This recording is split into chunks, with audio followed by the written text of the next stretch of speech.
Changer son rapport aux êtres décédés, c'est le titre de l'enregistrement présent qui est fait lors du mois de septembre de l'année 2025. Cet enregistrement-là est en lien avec le rapport que j'ai par rapport aux gens qui meurent, entre autres, dans ma famille. Pour des raisons de convention sociale, lorsqu'une personne qui est membre de notre famille décède, eh bien, au niveau de la bienséance, c'est bien vu d'aller assister à ses funérailles. Par contre, le point que je veux faire ici, c'est que moi, j'ai eu récemment dans ma famille un oncle qui est décédé, qui était le frère à mon père, mais que je n'ai pas fréquenté au cours des mois, des années, dans le fond, précédant sa mort. C'est pas quelqu'un que j'appelais au téléphone non plus, donc je ne le voyais pas en personne, je le contactais par téléphone. Je le contactais pas par téléphone, j'avais pas de lien avec lui. Fait que là, suite à son décès, j'ai été invité par un oncle qui est son frère à des funérailles. Et puis là, j'ai dit que j'y allais pas parce que, dans le fond, je l'ai pas fréquenté. Donc, ça serait hypocrite de ma part d'y aller puis dire que ça m'attriste son décès. Je l'ai pas connu. Je veux dire, à un moment donné, il y a des limites à l'hypocrisie sociale qu'on peut avoir. Là. J'ai été... j'ai pas été aussi peut-être direct que je peux l'être dans le cadre d'un enregistrement, mais j'ai dit poliment, mais regarde, je l'ai pas connu, je l'ai pas fréquenté. Je me sens pas nécessairement à l'aise d'y aller. Un des aspects qui m'achale dans la vie, c'est que des fois, il y a des funérailles par rapport à des gens qui meurent, puis il y a des gens qui n'ont pas nécessairement connu ces personnes-là, qui vont se présenter sur place. Bon, c'est la personne accompagne son conjoint qui connaissait l'autre personne, ainsi de suite, je peux comprendre, mais c'est parce qu'à un moment donné, il y a des limites aussi à ça. Si quelqu'un fait un discours suite au décès d'une autre personne, puis elle ne l'a pas connu, elle ne peut pas dire que pour elle a été une personne d'une grande intelligence, d'une grande bienveillance, etc. Elle ne l'a pas connu, elle ne l'a pas connu. Là. À un moment donné, il y a des limites. Donc, en fait, ce que je veux dire aussi, c'est que présentement, ma vie change. Je suis confronté, en vivant concrètement sur Terre, à des contraintes associées aux besoins de base qui doivent être comblés, puis le fait qu'on vit dans une société qui est régie par l'argent, l'économie, puis du temps, c'est de l'argent. Donc, c'est sûr que ma spiritualité est moins grande qu'avant. Donc, c'est pas parce que quelqu'un est mort puis c'est un membre de la famille que, à mes yeux, je dois nécessairement aller au funérailles. Si j'ai connu la personne, j'ai noué un lien avec, et de participer au rituel du funérail, dans le fond, m'aide à faire mon deuil, ou si j'ai accompagné quelqu'un de mon environnement à ce niveau-là, donc si quelqu'un de la famille de ma conjointe décède, ou quelque chose comme ça, c'est autre chose. Mais le point que je veux faire aussi, c'est qu'il y a beaucoup de choses qui sont des pertes d'énergie. Comme là, si j'aurais été au funérailles de cet oncle-là, il aurait fallu que je me déplace en auto. C'est à peu près 2h40 de route. Naturellement, il y a un frais lié à l'essence. Ensuite, il aurait fallu que je dîne sur la route, un frais pour le repas. Ensuite, il y avait la célébration. Ensuite, il y avait un souper au restaurant. Donc, un autre frais. Ensuite, de l'essence pour en revenir. Je regarde les choses d'une manière très calculatrice, capitaliste. Pourquoi? Parce qu'on vit dans un monde capitaliste. Puis on n'y échappe pas à différents niveaux. Quelqu'un peut avoir de très bonne volonté, etc. Mais à un moment donné, comme ça a été le cas en 2023, j'ai été confronté à un problème de santé. Dans mon cas, j'en reviens souvent là-dessus dans mes enregistrements, mais ça a été une chose, entre autres, qui a participé fortement à me déspiritualiser. Dans le sens qu'à un certain niveau, ce problème de santé, parce que ça m'a fait voir les limites de la spiritualité. Quelqu'un de bonne volonté peut vouloir guérir d'un problème de santé, mais ça se peut que ça ne se fasse pas automatiquement. Mais le fait que la personne bénisse peut aider dans une certaine mesure à atténuer, etc. Que la personne bénisse soit bénisse pas, habituellement, elle finit par mourir pareil. Donc, le point que je veux faire aussi, c'est que dans nos vies, on a des pertes d'énergie. Donc, moi, d'assister là, je voyais pas l'intérêt puis l'utilité, puis je voyais ça comme une dépense. L'oncle, je l'ai pas connu. Fait que je ne ferai pas semblant que son décès m'attriste. Je ne l'ai pas connu, je ne l'ai pas connu. Je ne suis pas comme ces journalistes de TVA, de bulletins de nouvelles populaires qui vont dire, bon, on a appris le décès d'une jeune fille qui a été victime d'un féminicide, qui a été tuée. C'est une femme, c'est horrible. Tout le Québec a été ébranlé d'apprendre son décès. Tout le Québec a été choqué d'apprendre sa mort. Mais non. Arrêtez d'inclure tout le monde là, avec vos drames sociaux. Certes, c'est pas souhaitable sur le plan humain que, par exemple, une jeune fille se fasse poignarder dans le métro ou qu'il y ait quelque chose de grave qui arrive. Ça, j'en conviens. Mais là, d'arrêter de dire que tout le monde est ébranlé sur le plan émotif parce que ça fait partie du processus de vampirisation de nos énergies vitales et de notre dilapidation des énergies vitales. Pour ce qui est de l'oncle en question, je l'avais déjà rencontré à quelques reprises il y a plusieurs années, puis on n'était pas sur la même longueur d'onde sur le plan vibratoire. Puis si j'aurais été moi-même avec lui, j'aurais créé des chocs énergétiques. Son fils, par politesse, m'a envoyé une carte d'invitation, à assister à la journée de funérailles avec une calligraphie impeccable. C'était vraiment impressionnant. Il y a une très belle sensibilité spirituelle, mais j'ai pas reconnu chez lui, ni même son père, la vibration du supramental, la force de volonté, l'intelligence vive, aiguisée, l'esprit critique radical. Non, c'était des gens qui étaient dans la religion. Puis c'est correct aussi, là, chacun a à vivre ses choses, mais je suis pas sur la même longueur d'onde. Puis si j'aurais été pleinement moi-même avec lui, j'aurais créé des hosties de choc énergétiques. Qu'est-ce que vous voulez que je vous dise? Fait que d'aller à ces funérailles par rapport à des gens spirituels plutôt doux, dans certains cas mous. Premièrement, il aurait fallu que j'aie été là-bas puis je tienne profil bas puis m'en tenir à des généralités, mais ça apporte rien. Ça les fait pas, ça change pas leur taux vibratoire que je leur parle de même, mais en même temps, ça les protège de l'intensité que je peux avoir. Donc, c'est pas mauvais, mais ça sert à rien. C'est comme des conversations vides. J'aurais été là sous forme coquille vide. C'est pas intéressant. J'aurais souhaité poliment mes condoléances dans l'optique de maintenir du lien social, mais avec des gens que je vois pas ou très rarement. Donc, je voyais pas l'intérêt, l'utilité. Sinon, par rapport à ça, j'ai écrit sur papier une lettre à mon oncle décédé. En fait, je pars du principe que, dans le fond, nous sommes séparés de rien. Notre conscience est autant en contact avec les vivants que les morts. Et que, dans le fond, j'y ai écrit que s'il voulait que j'assiste à ses funérailles, donc prévues au mois de septembre, je lui ai demandé dans le fond, de me faire parvenir un signe sans équivoque, comme un rêve conscient et ou une guérison miraculeuse à mon problème, dans le fond, de peau de pénis, c'est-à-dire je suis atteint de lichen scléro-atrophique qui peut faire en sorte que si je vois pas, ça peut dégénérer puis mon urètre bouche 2 jours avant l'activité. Soit que j'ai un rêve conscient avec lui puis il me parle de la pertinence d'assister à l'activité, qui m'en fait une démonstration ou qui m'amène une guérison. Puis là, à ce moment-là, je vais me déplacer. Qu'il me fasse un signe, qu'il fasse un mouvement dans ma direction pour me confirmer la pertinence que moi, j'en fasse un dans le sien.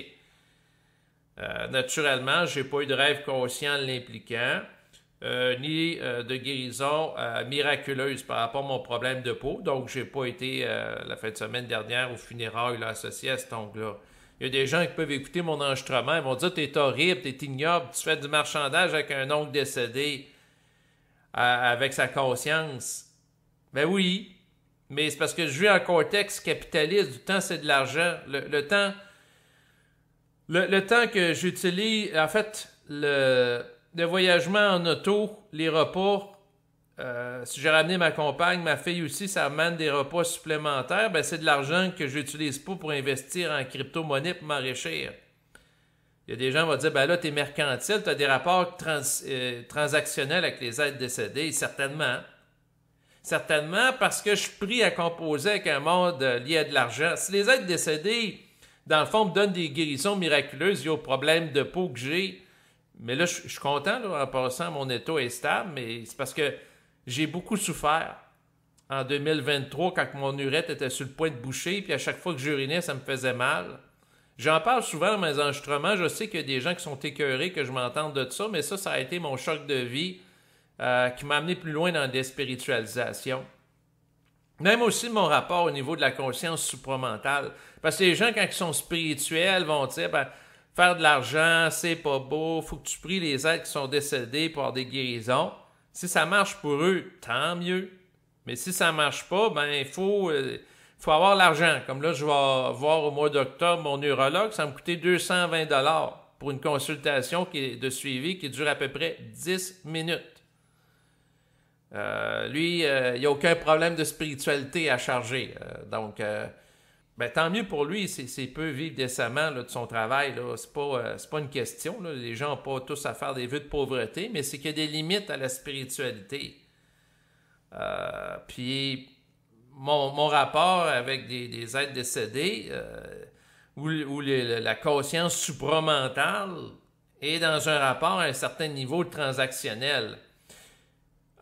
Puis, je suis dans un engrenage qui m'amène à investir des choses que je ne suis pas nécessairement en accord, mais je suis pris dans une dynamique mercantile qui m'échappe, dans le sens que, je vous donne un exemple concret. Avant que j'aie mon problème de peau, je n'étais pas à l'aise avec, dans le fond, des entreprises américaines qui sont, sur le plan éthique, en relation avec, par exemple, la production d'armes ou de la technologie de contrôle.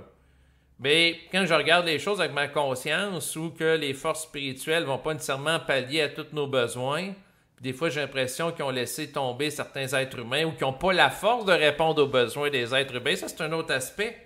Peut-être que du plan de réalité, par rapport à la conscience de mon oncle décédé, il n'y a pas la force de me transmettre l'énergie nécessaire pour la guérison, mais à ce moment-là, s'il est décédé, puis sa conscience existe toujours, ben, il peut faire de la sous-traitance. Parce que chaque être est en contact avec d'autres êtres. Donc, ils peuvent faire certaines choses.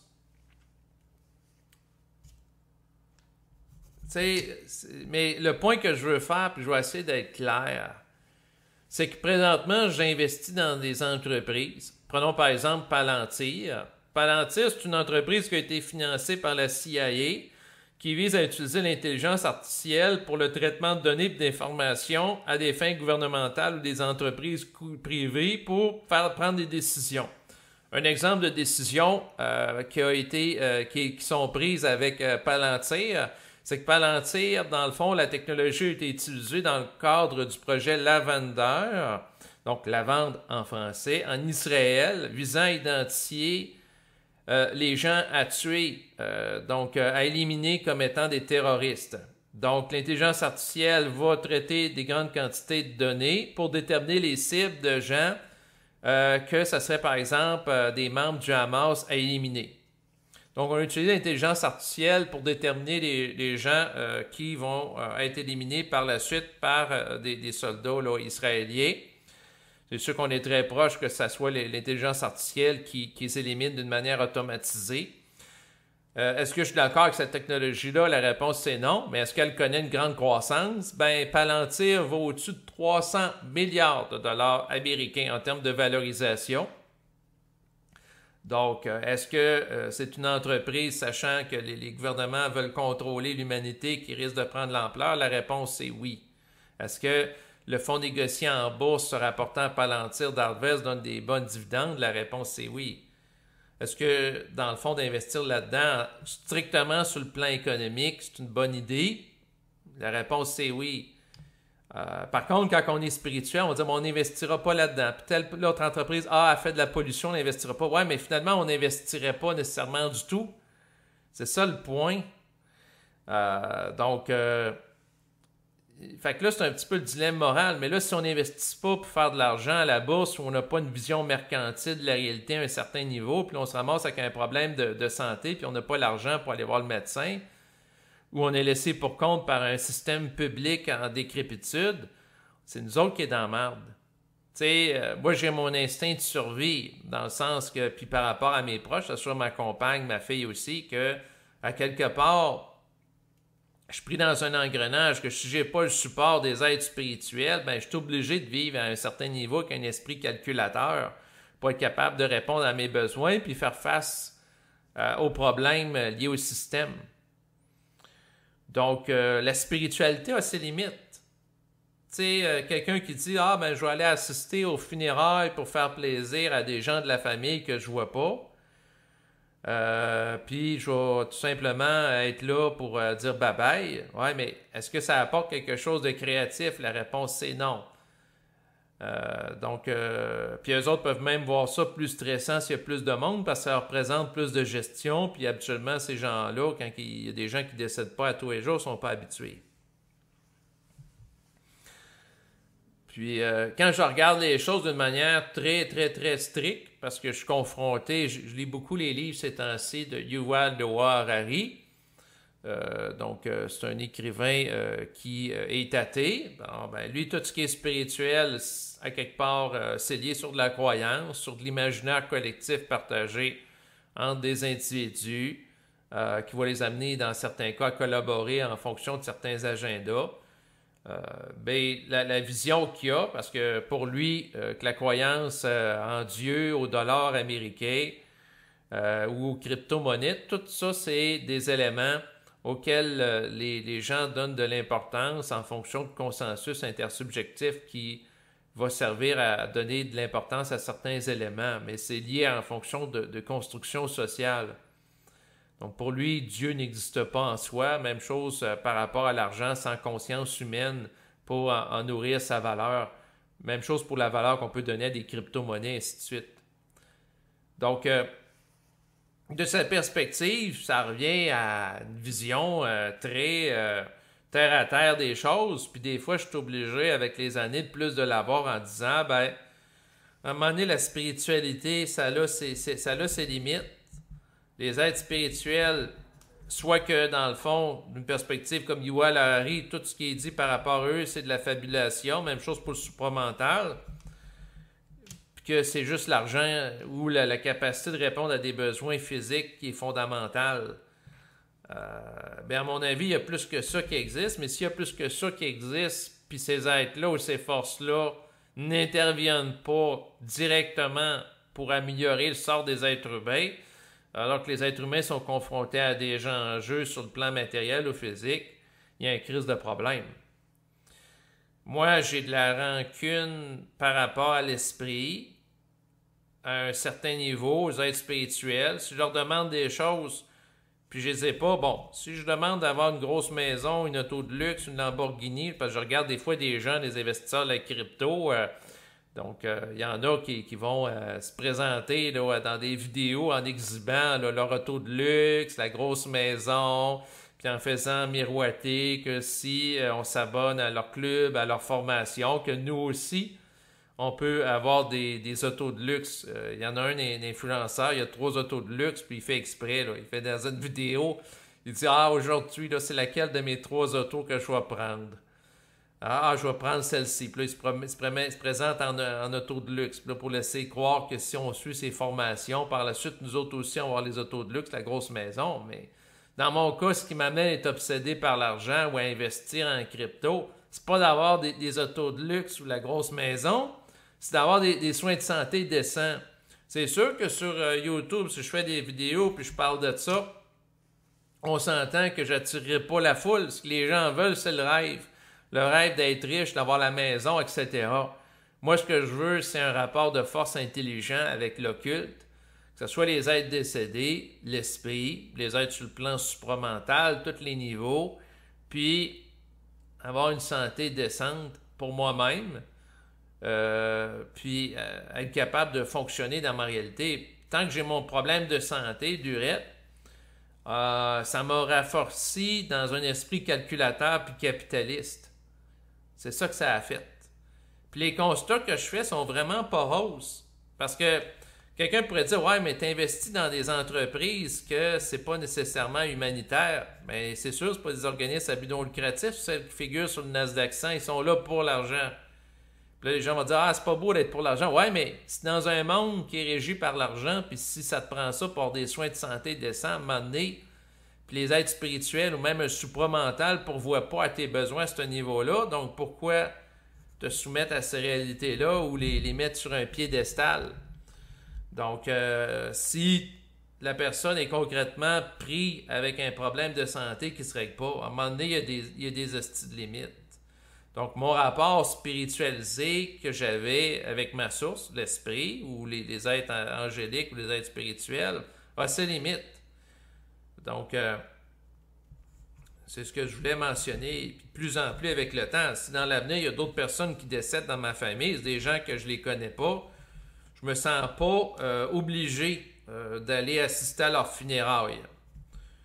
Je peux même dire, ben écoutez, dans le fond, je trouve ça regrettable que telle personne est décédée, je vous offre mes sympathies, je vous souhaite, dans le fond, que tout aille bien pour vous, etc., suite au décès, que, dans le fond, sa conscience repose en paix. Ça, c'est un souhait publiquement, politiquement correct. Mais dans les fonds, je peux sortir mon crayon et dire...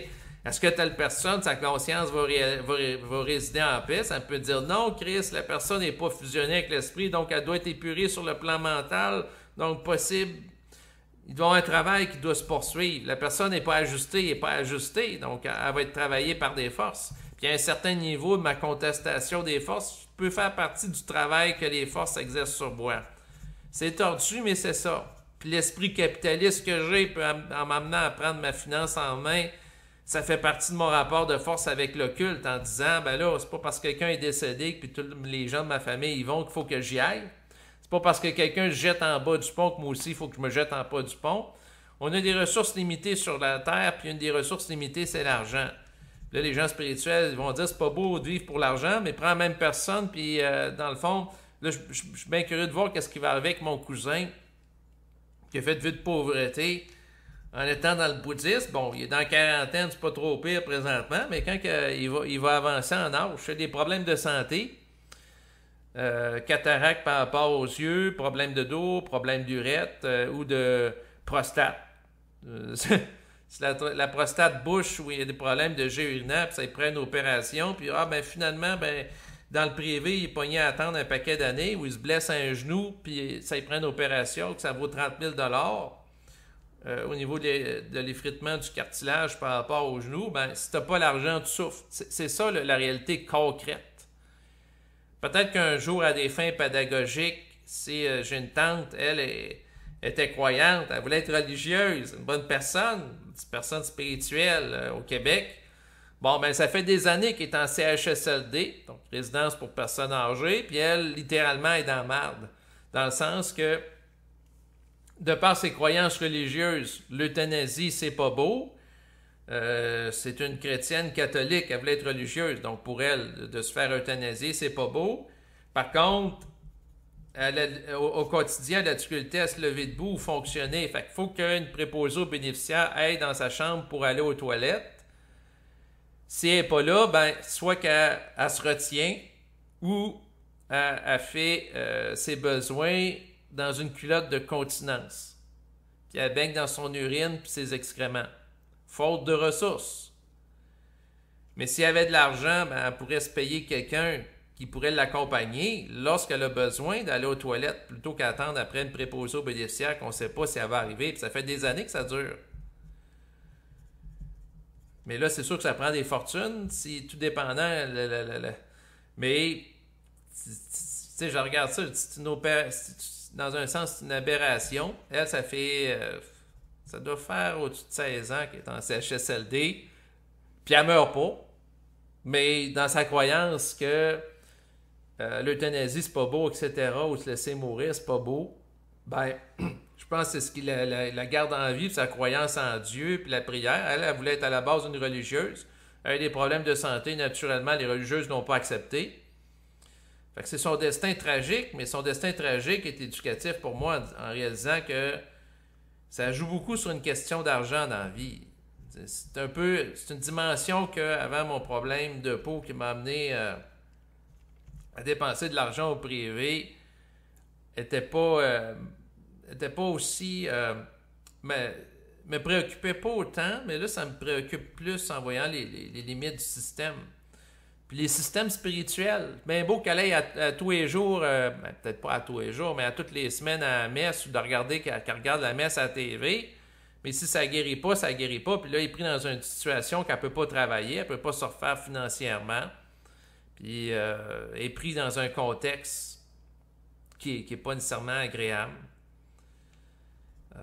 Donc, j'observe ça. Si elle serait très riche, ben, elle pourrait se payer quelqu'un qui pourrait l'accompagner. C'est sûr que si je dis aux gens, ben, ça peut être intéressant d'investir pour tout simplement être capable d'avoir des soins décents à la vieillesse. Je pense que ça ne sera pas populaire. Par contre, de faire miroiter comme des leaders dans le domaine de la crypto que vous allez pas avoir la maison de luxe puis l'auto, je pense que ça risque de plus avoir du succès comme stratégie de vente. Mais dans les faits, moi ce qui m'importe, c'est ma qualité de vie.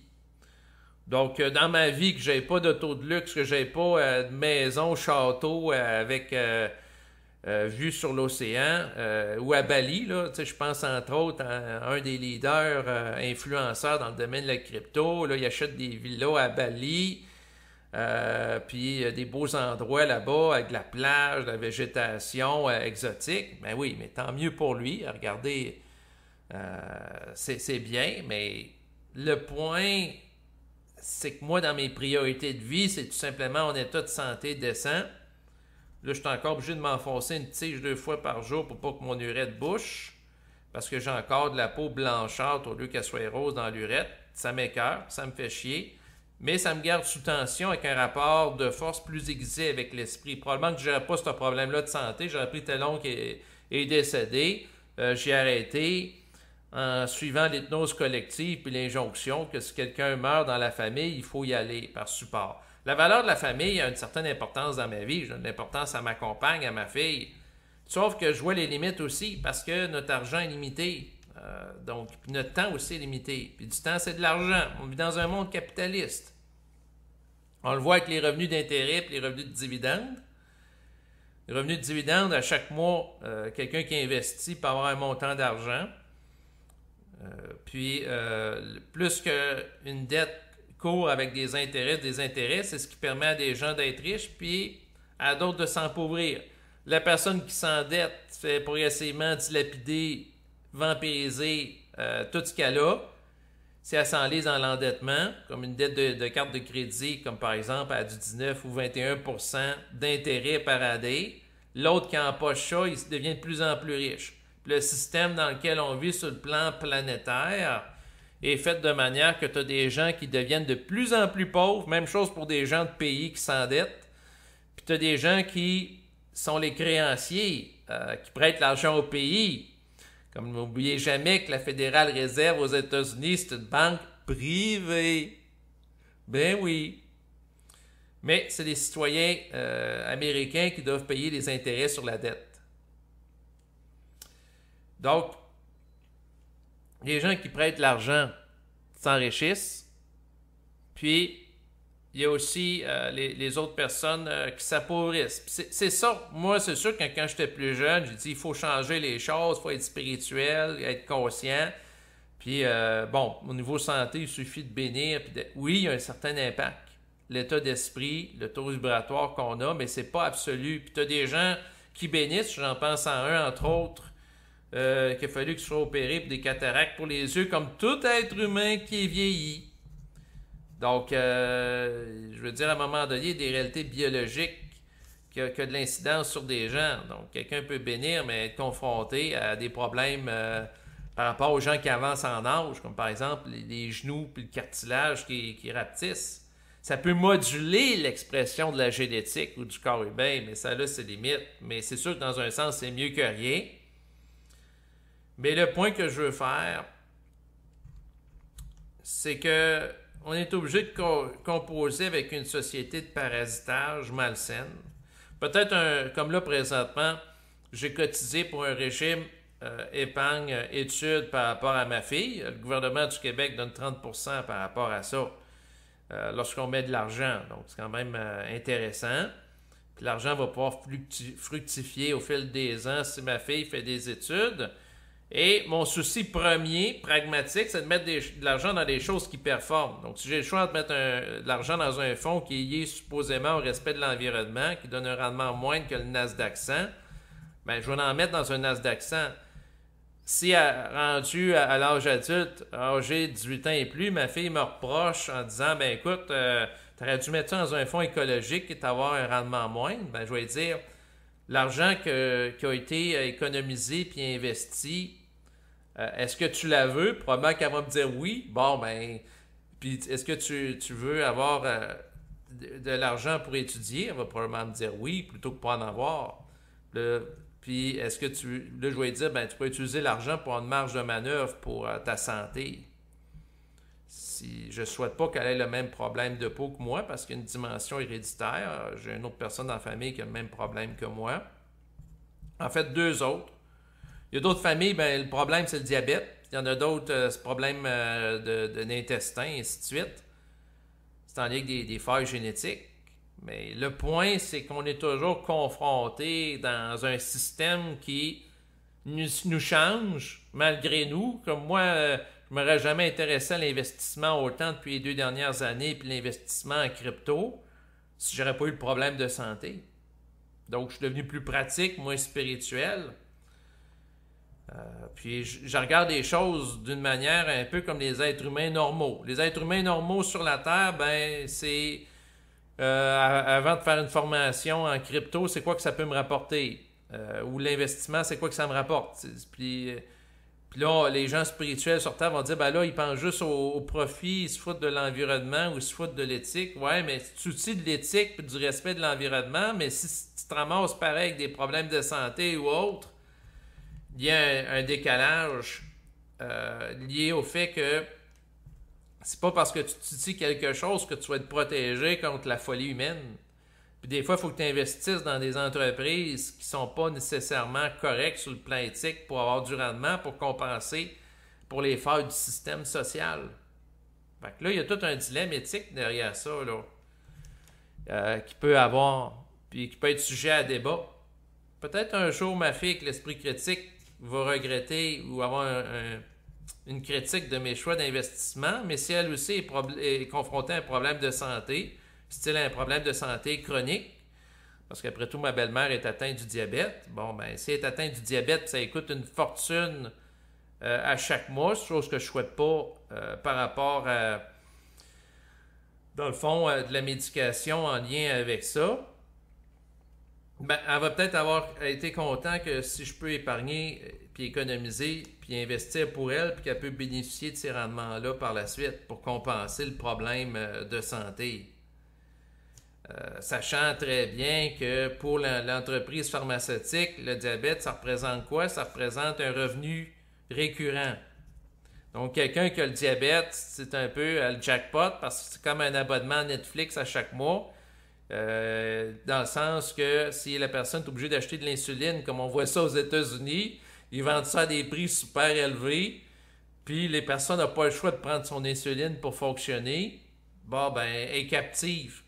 Elle est esclave d'un marché puis une exploitation humaine par l'humain à des fins capitalistes. Donc, c'est comme ça que ça marche. Aux États-Unis, la réalité est encore plus brutale qu'au Canada. Si la personne n'a pas d'argent, elle ne sera pas soignée. Je sais des Français qui m'écoutent encore. La réalité, eux autres sont beaucoup plus à gauche que les Américains ou peut-être même les Canadiens à un certain niveau. La réalité aux États-Unis, c'est que la personne arrive à l'hôpital. Ce qu'on lui demande en premier, c'est est-ce que vous avez des assurances ou sinon une carte de crédit pour payer?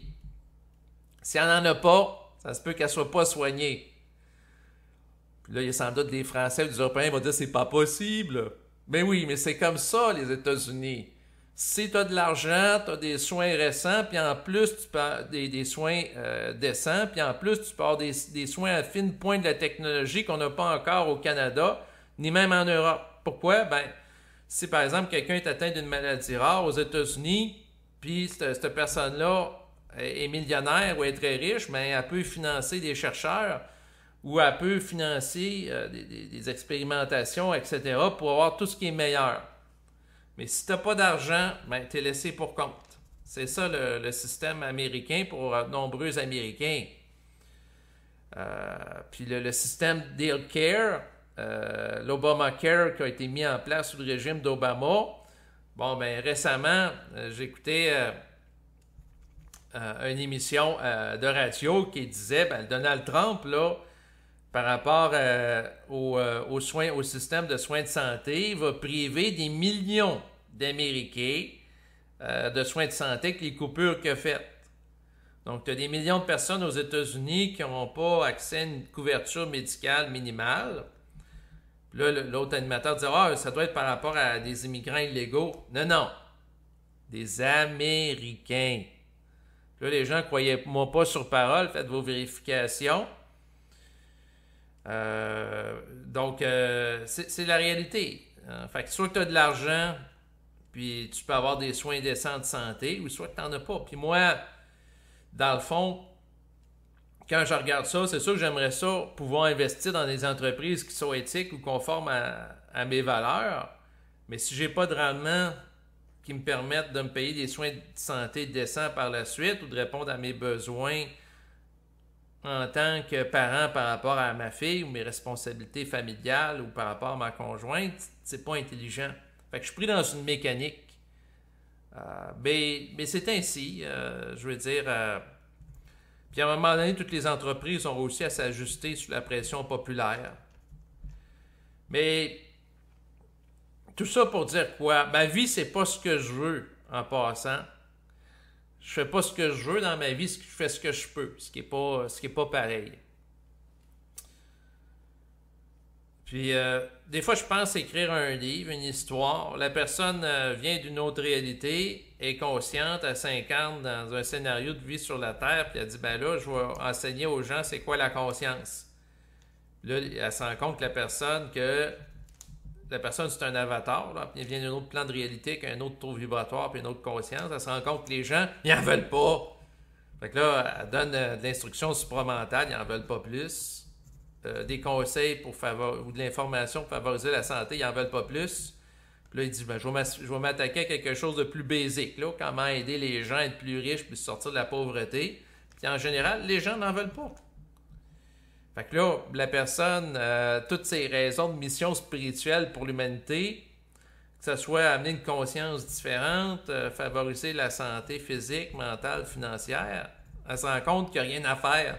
Fait que c'est très bon pour la déspiritualisation. Donc, le scénario de l'histoire, c'est que la personne, c'est un ange qui s'incarne dans la matière. Il vise à accomplir sa mission, puis il se rend compte que c'est un échec.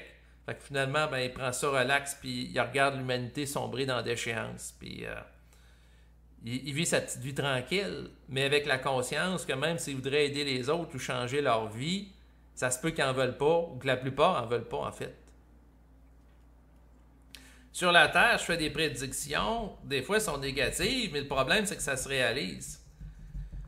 Comme là, on va voir, j'espère me tromper, mais j'ai l'impression que tout le complexe, dans le fond, des entreprises en lien avec l'intelligence artificielle, le contrôle de l'information, comme Palantir, là, il y a la CIA, qui a connu beaucoup de valorisation dans les dernières années. J'ai l'impression que c'est pas fini. Surtout si la CIA finance l'entreprise, puis ça, c'est documenté pour des développements technologiques. Puis que c'est pas nécessairement des entreprises qui sont conformes à mes valeurs, qui prennent de l'ampleur, mais je suis obligé de composer avec le fait. Pour ce qui est des crypto-monnaies, des fois, je trouve ça quasiment humiliant. Là, comme Donald Trump, il y a un plan pour les gens de la Palestine en leur disant, ben, si vous quittez un plan qui peut être mis en place, là, c'est-à-dire que si vous quittez votre territoire puis allez ailleurs, on va vous donner des tokens. Là, j'avais entendu une vidéo pour être... puis un certain montant d'argent pour être soutenu là, pour au niveau habitation un certain nombre d'années pour aller ailleurs, pour déplacer ces gens-là. Mais quand il a dit le mot token, ça a été dit le mot token, j'ai pensé crypto-monnaie. Fait que là, j'espère qu'il ne donnera pas au Gazaoui des meme coins de Donald Trump. S'il donne des tokens puis c'est du Bitcoin, ben là, ça devient intéressant. Parce que l'autre a le jeton à son effigie de sa grandeur qui a été généré là, au début de l'année 2025. Au début, quand ça sortit, ça a eu beaucoup de popularité.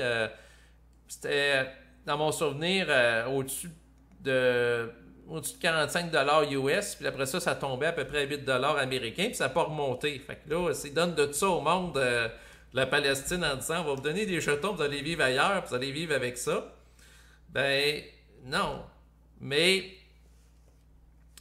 si c'est du Bitcoin, puis le Bitcoin va peut-être passer de valeur d'à peu près 100 000 US dans quelques années à 1 million US, ça devient un petit peu plus intéressant. Mais quoi qu'il en soit, la crypto-monnaie associée à une blockchain est une technologie de contrôle. Ça sert à l'agenda mondialiste. Puis les deux fils de Trump qui font du minage de Bitcoin puis ils investissent là-dedans, c'est sûr que ces gens-là, ça peut être possible qu'ils fassent pression auprès de leur papa, Donald Trump, pour qu'il y ait une adoption des crypto-monnaies. Puis il fait qu'il y a une crypto-monnaie, les fichiers de Donald Trump vont dans ce narratif-là. Fait que tout ça va probablement enlever, puis l'adoption mondiale des crypto-monnaies va se faire de plus en plus.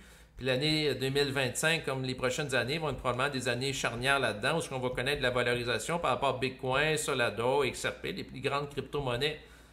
Donc, en passant, l'enregistrement présent n'est pas un conseiller en investissement, je ne suis pas conseiller financier, sauf que le point, c'est que je vois l'élan qui est là. Est-ce que, personnellement, ça me plaît? Pas nécessairement, mais c'est le courant. Le courant est là. La technologie, là, mettons, l'énergie libre, il y a été question en lien avec Nikola Tesla d'implanter ça à l'échelle de la Terre, puis d'une entreprise comme Tesla, justement, d'Elon Musk, fasse vraiment des autos qui fonctionnent à l'énergie libre. J'ai l'impression que ça se ferait pas. Puis même si ça existerait, j'ai l'impression qu'il n'y aurait pas une volonté d'investir là-dedans. Pourquoi? Parce que ce qui permet d'être riche, c'est de créer des situations de dépendance, comme par rapport à l'insuline. Ou l'auto électrique, il faut que tu recharges, puis tu remets de l'énergie, puis tu as un compteur dessus pour te contrôler. Parce que si tu n'as pas de compteur sur l'appareil, puis elle génère tout le temps de l'énergie, là, on aurait une émancipation réelle. Mais c'est pas voulu par les dirigeants, c'est pas voulu par personne. Je ne connais pas dans les SP500 ou le Nasdaq 100 aucune entreprise qui va permettre ça. Mais ce que je capte, qui ne me plaît pas, c'est que c'est toujours les entreprises de contrôle qui amènent une dépendance au sein de l'individu qui sont en vogue. Mais c'est comme ça. Puis sinon, les crypto-monnaies, comme le Bitcoin, tu peux, dans un sens, c'est bon parce que c'est transparent, parce que tu peux tracer, il y a la traçabilité des transactions qui sont enregistrées sur la blockchain de chacune des transactions qui sont faites en lien avec le Bitcoin. Par contre, le point que ça peut éviter, dans le fond, l'utilisation d'argent en crypto pour le Bitcoin. Dans le fond, ça sera utilisé pour la corruption, le crime organisé, la prostitution, le gangstérisme, etc. Parce que les transactions avec le Bitcoin sont traçables. Tout est enregistré, puis tu as des numéros par rapport à des utilisateurs qui font une transaction, un autre numéro d'utilisateur. On n'a pas nécessairement leur nom d'affiché, puis leur prénom, mais quand même, on peut suivre les mouvements d'argent sur le web. Fait que ça, c'est pas nécessairement mauvais, mais le point, c'est toujours des technologies de contrôle. Mais le courant est là. Comme là, le courant que je perçois au mois de septembre, c'est hausse importante du Nasdaq 100, dont plusieurs technologies de contrôle. Puis ça va continuer dans les prochains mois. On verra bien, mais ça, c'est la vague que je perçois. Est-ce que je suis en accord avec le plan moral? Non. Mais est-ce que c'est utile pour avoir de l'argent pour me payer mon urologue? Parce que si la situation dégénère, là, il va falloir que je sois réopéré de nouveau par l'urologue. Ça va coûter des milliers de dollars, et ainsi de suite. Je ne souhaite pas ça, mais il faut que je pallie aux limites terrestres. Puis si les êtres spirituels ne pallient pas pour moi, à ce moment-là, je ne vois pas la pertinence d'investir de l'énergie par rapport aux êtres spirituels ou même aux êtres décédés. C'est sûr que si la conscience de mon oncle existe toujours, puis de se faire parler comme je peux parler, il peut me trouver arrogant, je le comprends, mais il faut qu'il comprenne aussi qu'il est décédé, que je suis pris dans un contexte capitaliste, puis je dois composer avec. Puis chaque chose que je fais représente une dépense d'énergie. Un être décédé, en tant que conscience libre d'un corps physique, que ce soit un endroit ou un autre, il n'y a pas besoin de payer de frais de transport liés à l'automobile. Il n'y a pas besoin de payer de la nourriture. Si je n'avais pas besoin de manger, si je n'avais pas besoin de me soigner sur le plan médical, puis aussi de moyens de transport parce que je pourrais me téléporter d'un endroit à l'autre d'une manière instantanée, mon discours pourrait être différent.